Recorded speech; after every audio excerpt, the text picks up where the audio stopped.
Bon, on continue.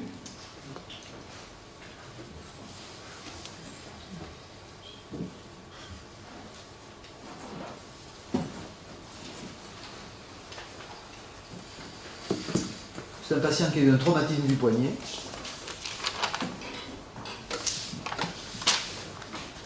Tomber sur le poignet gauche. Vous savez que pour se casser un os, il faut tomber toujours. Si on ne tombe pas, il y a peu de chances qu'on se casse un os. On va se casser autre chose. On va se casser des ligaments probablement si on ne tombe pas. Si on a un mécanisme de torsion ou d'hyper-extension sans chute, je porte un objet lourd puis je lâche en hyper-extension. On a des chances d'avoir un petit dégât sur le ligament triangulaire. Il y a une seule situation où on peut se casser un os sans tomber, c'est laquelle? Fracture de fatigue. Rare au poignet. Quelle est la seule situation où, sans tomber, je vais me casser un os du poignet? Quel os d'abord? Quel os peut se casser sans tomber? L'ulna, non. Non, pas le radius. Alors on pourrait, il doit y avoir des situations où sans tomber, mais il y a une situation particulière où vous voyez on ne peut pas séparer l'os de son patient et de son activité. C'est pour ça que c'est toujours pareil, la traumatologie, c'est quelle quantité d'énergie, plus j'en ai, plus j'ai de dégâts. C'est l'incus. Non. Alors ça peut arriver l'incus, mais dans le même esprit, et plus fréquemment. Le scaphoïde, chez les gardiens de but. Une hyperextension. Il n'est pas tombé, il a eu une hyperextension, il a mal au poignet, il a une fracture du scaphoïde. Mais sinon, il faudra tomber, il faut de l'énergie pour casser un os. L'incus, oui, c'est les sports à manche. Les sports de raquette, les sports avec un manche dans la main, peuvent entraîner une fracture de l'apophyse inciforme, de l'incus. C'est vrai. Et c'est toujours pareil, une douleur du bord ulnaire du poignet après un traumatisme sans chute, un manche, et un manche dans la main ou un manche pas loin, mais surtout en paume. Les radios ne montrant rien, qu'est-ce que vous allez faire comme examen? Un scanner, hein, et vous verrez l'incus cassé. Combien y a-t-il de fractures qui ne se voient pas à la radio après un traumatisme à radio normal?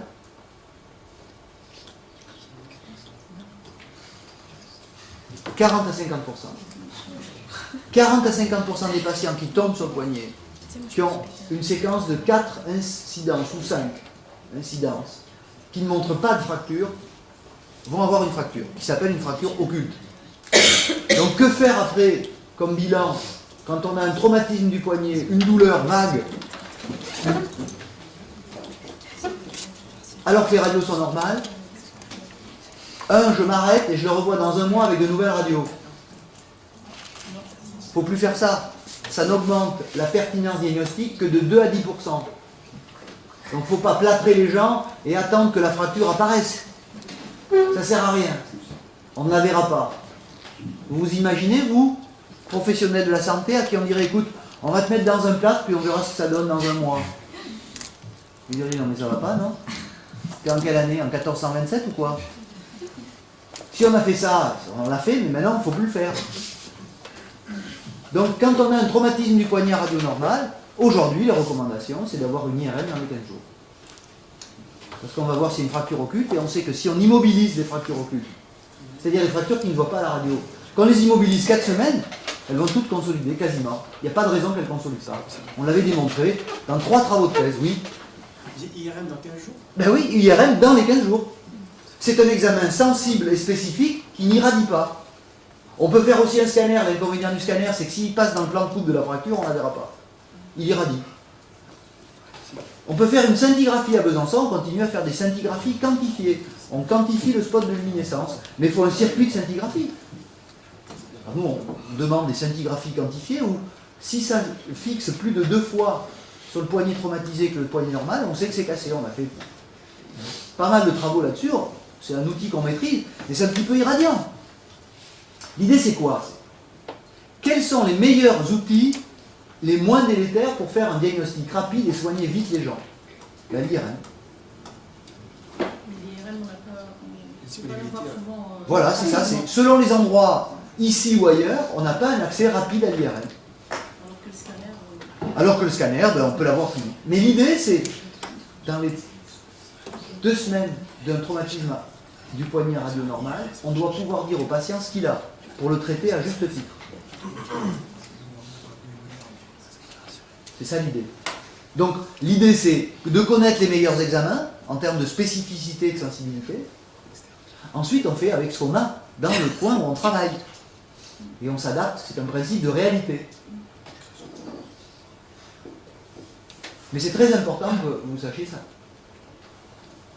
Bon, alors, il a mal au poignet gauche. Où est-ce qu'il a mal? Il a mal plutôt dans ce que j'appelle la tabatière ulnaire, sous la tête ulnaire. Si vous vous palpez sous la tabatière ulnaire, sous la tête ulnaire, vous avez un trou. On ne s'est jamais trop papouillé la tabatière ulnaire. Maintenant, le soir, vous allez vous papouiller la tabatière ulnaire.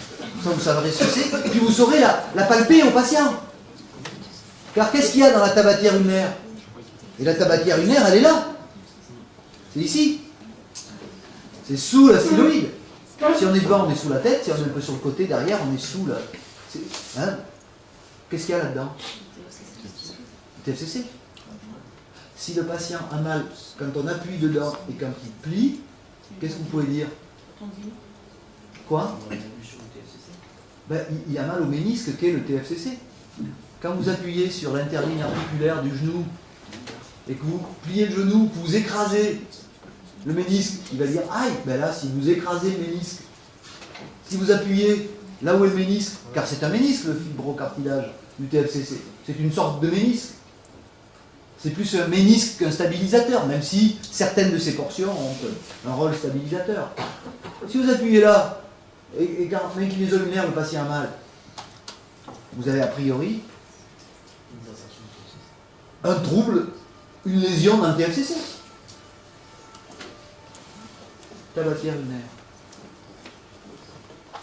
Qu'est-ce qui est un peu frappant chez ce patient? L'index, comment il est l'index? Il a un ulna long? Il est inversé. Il est inversé peut-être? C'est quoi la normale d'un index normal? 2, plus 2, moins 2 quoi. Enfin, l'ulna peut être plus long ou plus court que de 2 mm. Bon, là il est peut-être un peu plus long. Ouais. Ça favorise quelque chose, l'index long? L'ulna long, pardon? Ben, ça favorise les lésions du TFCC. Vous comprenez bien que le complexe triangulaire qui part d'ici et qui doit aller là, ben, il faut qu'il passe dessous un peu. Enfin, en tout cas, il est gêné. Donc un traumatisme peut, dans cette configuration, entraîner une lésion du TFCC.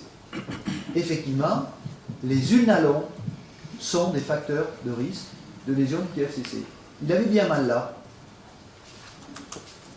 5 mois plus tard, il a de plus en plus mal. Il a de plus en plus mal en pronosupination, en inclinaison lunaire. Bon, c'est un accident de travail. Qu'est-ce que vous faites? Qu'est-ce que vous suspectez donc? On l'a dit, hein, une lésion du TFCC. Qu'est-ce que vous pouvez faire? Un arthro quelque chose, quoi. Un machin où on met du liquide au rez-de-chaussée et on va voir si ça passe au premier étage. Hein, c'est ça le principe des arthros. L'intérêt de piquer quelqu'un en mettant du liquide, c'est qu'on peut à la fin mettre un petit peu de dopant, de la cortisone. Combien de cortisone sécrète-t-on par jour?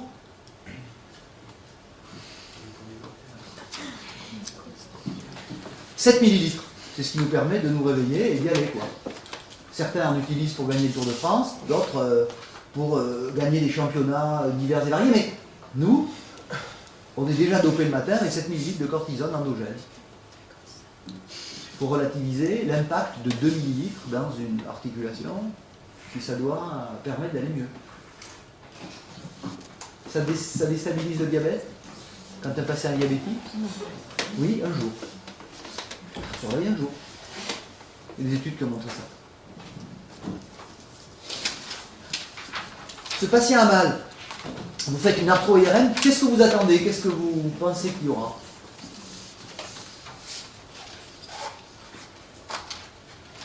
Qu'est-ce que vous attendez, cet examen? Que ça passe au rez-de-chaussée. Comment? Oui, que ça passe du rez-de-chaussée au premier étage, effectivement. Si on met du produit ici et qu'il y a une désinsertion de la structure, ben qu'on retrouve du produit au-dessus, quoi. En fait, c'est ça qu'on cherche. Il n'y a pas d'instabilité. Ça n'est que quand on va avoir des lésions de l'insertion au niveau de la fovea, voire des lésions de la membrane interosseuse, qu'on risque d'avoir une instabilité. Le complexe triangulaire a été redécouvert ces dernières années. Il faut vraiment lire les travaux des humains qui s'investissent à l'EWAS, Dr Hatzei, pour effectivement bien comprendre cette structure.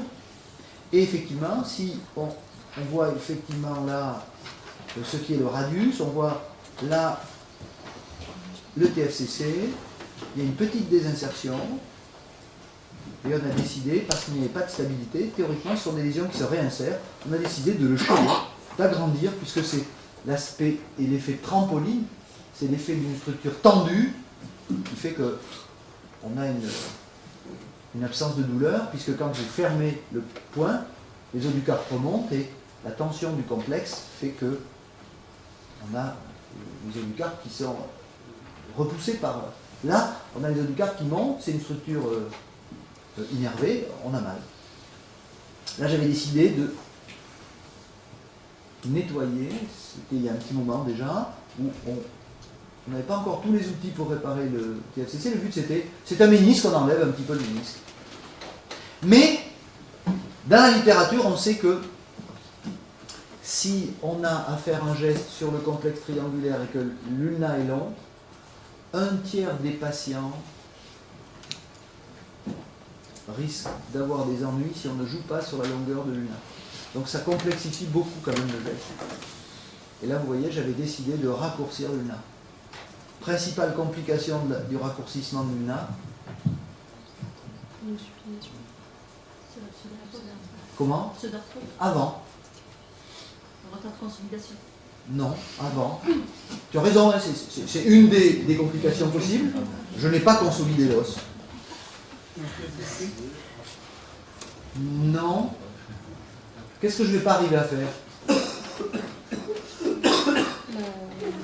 Je ne vais pas arriver à mettre mon ulna à bonne hauteur. Et la bonne hauteur, c'est là où on est en face. Donc, je peux provoquer un calvicieux en privant le patient de sa consolidation, de sa bonne position d'ulna.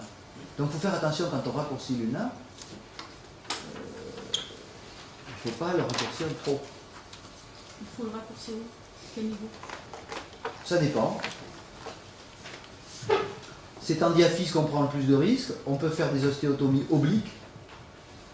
On a plus de surface. Mais on est dans une zone où l'os est plus difficile à contrôler. Avec 2 petites vis, ça peut être difficile. Les ostéotomies obliques de Comté ou de Senneval, ça peut être un petit peu difficile. Aujourd'hui, il y a des outils d'ostéotomie automatique qui permettent de raccourcir l'ulna de tant de millimètres qu'on veut.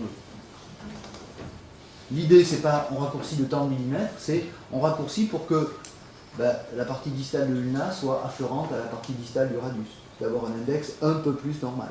Oui? Je voulais juste savoir si techniquement vous commencez par l'arthro ou vous commencez par l'ostéotomie. On commence par l'arthro. Moi, je commence par l'arthro. D'accord. Et là, vous ne gênez pas du coup pour faire votre geste sur le... Voilà. Non, je vois exactement. En dressant l'ulna, en fait, on sera un peu mieux. Et, Tu as raison. C'est beaucoup plus logique de raccourcir, mais en fait, on ne raccourcit pas de 500 km. Ouais. Tu vois, donc, ça ne gêne pas pour commencer par... dans ceux que j'ai opérés, j'ai toujours commencé par l'arthroscopie parce que effectivement, j'avais un petit peu peur de mettre des contraintes dans mon ostéotomie. Ah oui, d'accord. Mais effectivement, ça paraît logique. Je ne suis pas sûr qu'il y ait quelque chose de mieux ou pas de mieux.